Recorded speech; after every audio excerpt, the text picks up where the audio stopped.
Yung tinanim kong malunggay. O, malaki na yung malunggay ko. Pinutol namin yan actually. Itong malunggay na to. Pinutol namin yan. Para magdahon ulit.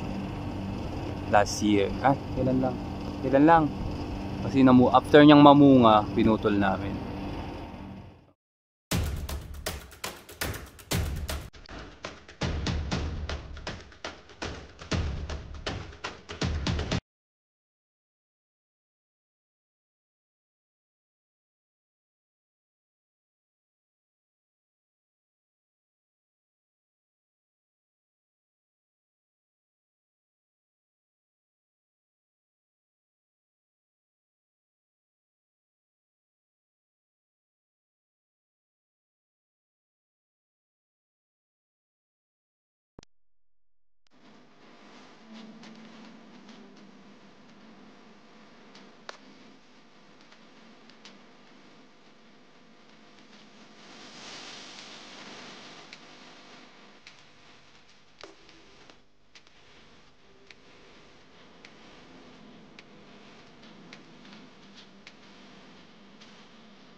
Ayun ang 10 butas na pwede kong pagtaniman. 10 puno lang kasi ang plano kong tanim na okra.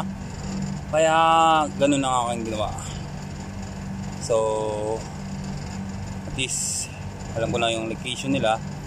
At sa bandang kanan, pwede pa akong magdagdag ng talong kung makapagpabuhay ako ng binhi. Meron akong binhi dyan. So i-ready ko na. Hopefully 1 week meron na siyang tanim. Meron ng tumubo. So yun, mga ka-kweng-kwew, abangan natin ang pagtubo ng aking binhi. Papakita ko later kung paano ko i-prepare yung aking mga binhi ng okra at talong. So antabay lang tayo saglit, mga ka-kweng-kwew, ha. Salamat po sa inyong pagpanunood sa preparation ko ng aking mini garden dito sa Aldahira, Oman. Dito ako sa likod ng aming shop. So ayun yung tangke ng tubig at motor at yung tinanim kong malunggay. Malaki na yung malunggay ko. Pinutol namin yan actually. Itong malunggay na to, pinutol namin yan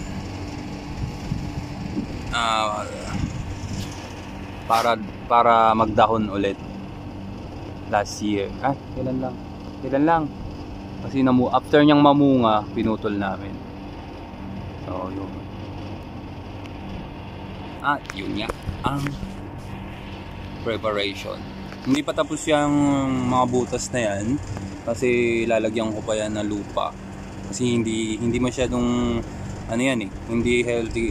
Hindi masyadong mataba yung lupa na yan.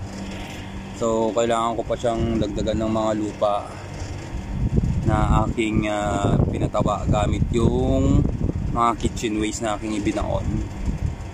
So marami yan dito sa part na to. Dito sa part na to, maraming mga lupa. Although sana mataba pa rin siya kasi ayun na, tingnan mo yung mga kangkong ko mataba dahil nga sa mga lupang aking binaon. So yun, ito na kukuha. Anong gagawin ko? Dileg? O kuha ng talbos? Hindi ako magtatanim ng okra.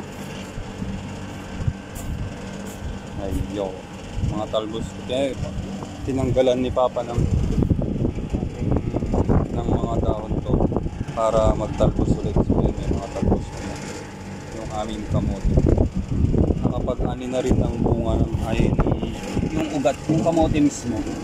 Pero ang nakakapagtaka, violet siya tinanim. Ang inani namin kulay orange na kamote. Tapos ang nag-iisang puno ng saluyot sa ilalim ng AC. Ano bang tulo yung AC? Nasaan na yung hose niya? Wala pang tulo Sarado ata. Diyan din ang gagaling ang tubig na naididilig dito. So ewan. At itong tanglad namin muling nabuhay kasi nga nilipat tanim yan. Sana ito mabuhay din itong nilipat tanim. Ayun. So ayan na ang preparation.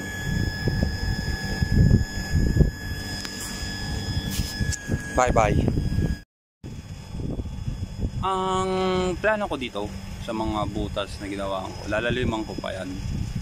Parang minarkahan ko lang kung saan yung kasi ang gusto ng father ko hanggang doon ko iurong ko daw doon kasi hindi na masyadong mataba tong area na to dahil nga puro buhangin na.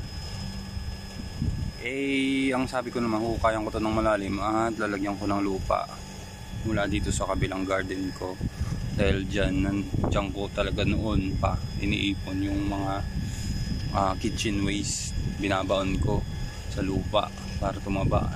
Bulok na yung mga yon. So pwede ko nang ilipat sa mga butas na ginawa kong So yun ang plano dito sa aking garden. Hopefully ayun nga, tumubo ng okay yung ipupunla kong buto ng okra at talong, kasi matagal na yung mga buto na yun eh. So sana tumubo sila. Medyo lilinisan ko pa yung area na yan para may area pa para sa mga talong, kahit 6 na puno or kung kaya ng 10, kasi kailangan may distansya ang talong eh, hindi pwedeng dikit-dikit. Ganun din naman ang okra. Ayun, so check natin, hopefully mag-click para meron tayong anihin. Mga ilang buwan lang pwede nang umani. Katulad nung nakaraan, way back 2021 na tayo, nagtanim ako dito rin ng okra.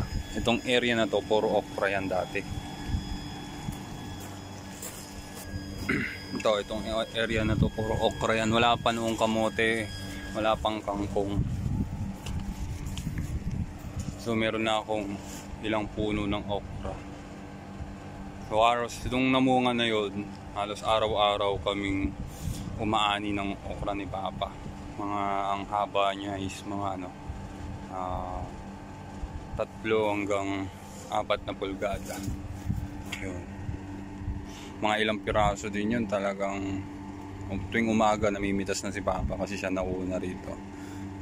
Siya kumukuha nung pumipitas na siya, dahil kapag lumampas yun, nalampasan mo yun, wala na, hindi na yun matigas na siya, hindi na siya masarap kainin. Yun, dapat sakto yung pagpitas mo dun sa bunga ng okra, dahil kung lumampas na yun kahit isang araw na hindi mo na makakain, magiging punla na siya. Ayun, ayan din yung isang puno ko ng malunggay, mataas na siya. Puputulan ko rin yan kapag naharangan yun na yung CCTV ng shop. Puputulan ko na yan ng dulo. Hopefully mamunga siya by February pa ang bunga nito eh. Mga ganun. Yun. Nakakuha na rin kami ng bunga nito. Ang dami na rin namin naibigay sa iba't ibang mga kababayan dito sa Oman, dito sa aming lugar. Mahihilig din naman sila sa bunga ng malunggay at bibihira silang makatikim ng bunga ng malunggay. So ayan guys, thank you so much sa inyong panonood. Di na ako magpapakita. Mag-ingat po kayong lahat at ako po ay babalik na sa trabaho. Meron pa akong linisin dahil Webes ngayon. Bukas day off, kailangan ko maglinis ng buong shop. So bye. Ingat po kayong lahat. Thank you every day. I want to thank you. I just want to say thank you.